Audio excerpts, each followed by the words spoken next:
Hi, this is Rabbi Dan Freelander, the president of the World Union for Progressive Judaism, and I was hoping to be with you in Adelaide today, but realized that God had different plans for me. I came out of the hospital this past Saturday and have been recuperating at home here in New Jersey, and I promise to all of you that I will visit with you in Adelaide, in Sydney, in Melbourne, in New Zealand, and in Southeast Asia sometime during 2015. But my heart is with you at the beginning of this biennial convention. My heart is also in Jerusalem, and it's a heavy heart this day. We pray consistently, Shalu Shalom Yerushalayim, pray for the peace of Jerusalem, but there doesn't seem to be much peace there. The murder of 4 of our brothers while they were praying Shacharit yesterday in Jerusalem is very, very painful to think about.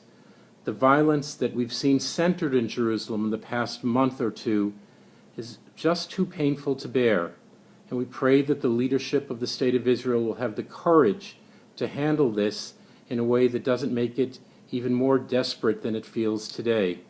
At the same time, I'm optimistic about the growth of Reform Judaism in Israel and the remarkable accomplishments of the Israel Movement for Progressive Judaism just in the past few months. This past Thursday, we witnessed the ordination of 4 new Israeli-born Reform rabbis at the Hebrew Union College in Jerusalem. Our congregations this year celebrated High Holy Days in more and more communities. There are more Reform communities this year than there ever has been in the past. Our Beit Shmuel walking tours continue in Jerusalem. We will not let the violence stop us from exposing the world, Israel, and our hearts to the wonders of the city of Jerusalem, of Arab Jerusalem and Jewish Jerusalem, of Muslim Jerusalem and Christian Jerusalem. We are a pluralistic movement. Our hearts are in synagogues, and thus the murder on Tuesday hurt us that much more. We are supposed to be creating safe places for our Jews to express themselves spiritually, to learn, to connect with one another, and this is exactly where the violence took place. But I'm optimistic. I participated in the ordination of 4 new Reform rabbis in Wrocław in Poland by the Geiger College in Germany, all of whom will serve Reform communities in Europe. And our former Soviet Union group is forming a new rabbinic seminary in Moscow to train Russian-speaking rabbis for our former Soviet Union communities.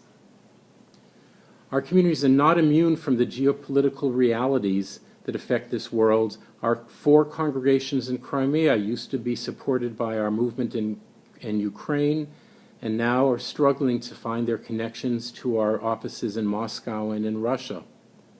Anti-Semitism affects all of our communities, and it's rising in new forms. Anti-Semitism and anti-Zionism have become one, and all of our congregations are fighting this while at the same time struggling to build strong, healthy, vibrant communities. I hope that I'll get to visit with some of you at our Connections Convention this May in Rio de Janeiro, where several hundred leaders of progressive congregations from around the world will gather together to exchange ideas. Every other year we have an international convention, and if you have a wonderful time here in Adelaide, I hope you will join us in Rio de Janeiro. But mostly today I pray for the peace of Jerusalem. I pray that peace will descend there, and as we pray for a coming Shabbat here in Adelaide, that peace will infuse all of our lives and spread its wings throughout the world. Shabbat Shalom to all of you. Have a wonderful biennial convention. I apologize deeply that I can't be with you. My heart is with you and in Jerusalem. Shabbat Shalom.